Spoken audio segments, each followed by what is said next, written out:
सो gas, finally SSC steno exams आपका धीरे धीरे नज़दीक पहुंचता जा रहा है।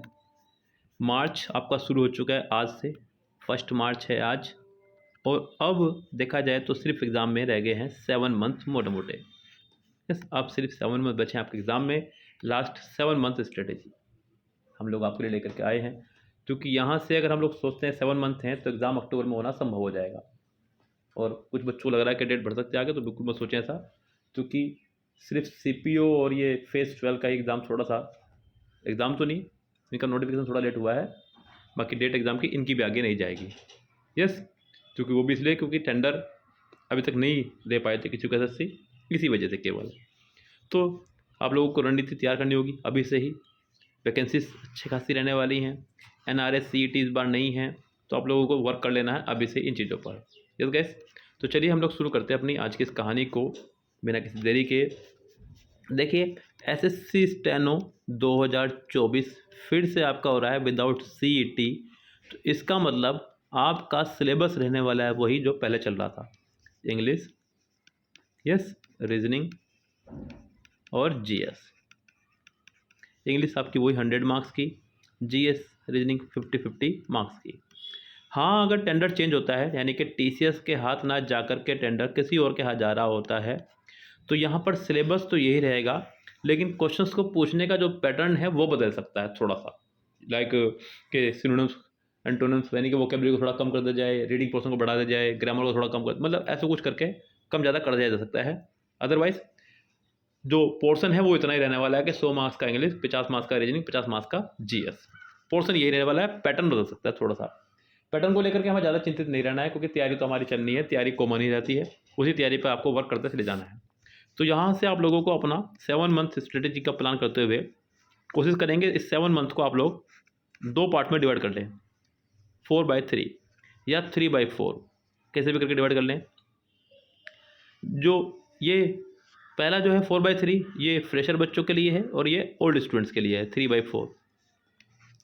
फ्रेशर बच्चों को क्या करना है गाइस, कि पहले 4 महीनों में अपना सिलेबस कंप्लीट कर लें। यहाँ से आप लोग शुरू के 4 मंथ्स में आप यहाँ से अपना सिलेबस कंप्लीट कर लें, इंग्लिश का भी, रीजनिंग का भी और जीएस का भी, ऑफलाइन ऑनलाइन किसी भी तरह से। हालांकि इतने कम समय में आपका ऑनलाइन ही संभव है, ऑफलाइन संभव भी नहीं है, लेकिन आप किसी भी तरह से उसको कंप्लीट कर लें।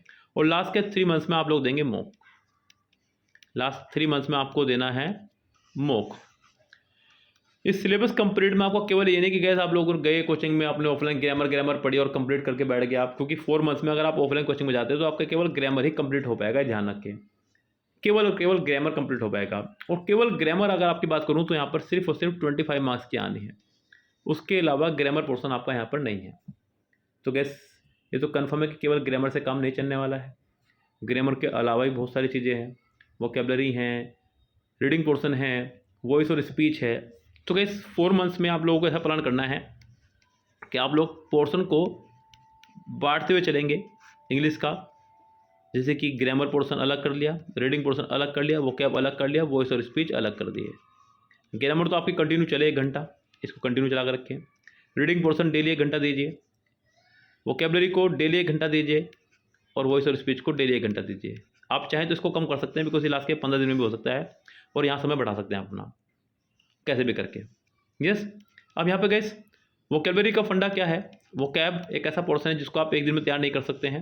अब इसलिए डेली क्या करें, 25-25 या फिर 30-30, ये एक ऐसा सिस्टम बना लिया अपने साथ में आप लोग कि मुझे 25-25-25 या 30-30-30 तो याद करने ही करने हैं मिनिमम। अगर इतने भी नहीं कर पाते हैं आप लोग कि आपको यह है कि याद नहीं रहते, तो कम से कम 20-20-20-20 का टारगेट आप बना लें अपना ईजिली डेली का। 20 साइनो, 20 एंटो और 20 ईडियम्स, ये आपको डेली ही करने हैं, ये ध्यान रखें। 20 साइनो, 20 ईडियम्स, 20 एंटो, ये आपको डेली करने हैं प्लानिंग के साथ में। अगर बात करूँ गाइस यहाँ पर रीडिंग पोर्शन की, जो आपका आना है 30 मार्क्स का, 30 नहीं 40 मार्क्स का कहूँगा, बल्कि 35 + 5, इसमें आपका 35 में क्लोज टेस्ट और आरसी आ जाएगा, और 5 मार्क्स में आपका आ जाएगा PQRS। आपको पता है गाइस, इसके लिए मैंने स्पेशल काम करा रखा है यूट्यूब पर आपके लिए, अब से नहीं करा रहा हूँ, बहुत समय से कराता आ रहा हूँ, क्योंकि मुझे पता है कि ये 1 दिन में इंप्रूवमेंट होने वाला काम नहीं है। बहुत सारे बच्चे इसको अभी देख भी नहीं रहे हैं, मैं देख रहा हूँ इस पर व्यूज़ बहुत कम आ रहे हैं, बहुत कम व्यूज़ इस पर आ रहे हैं, लेकिन जो देख रहे हैं वो कंटिन्यू देख रहे हैं, वो वेट करते हैं इस वीडियो का। तो आरसी हम लोगों ने आपके लिए कर दिया बिल्कुल फ्री यूट्यूब पर।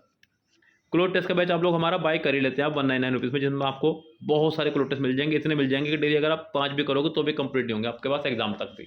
इतने क्लोथ टेस्ट के अंदर मैंने आपको प्रोवाइड करा दिए। बेहद क्लोथ टेस्ट ये लगभग 3,500-4,000 क्लोथ टेस्ट इसके अंदर आ जाएंगे आपके, जो कि बहुत होते हैं अपना में ही। तो ये अपना में कवर होने वाला बात हो जाएगी। तो यहाँ पे आपको 35 मार्क्स का पोर्शन तो मैंने अपने हाथ में ले ही लिया आपका इस बार, इसे तो मैं कहीं ना कहीं से जाने नहीं दूंगा इससे लाख तक भी।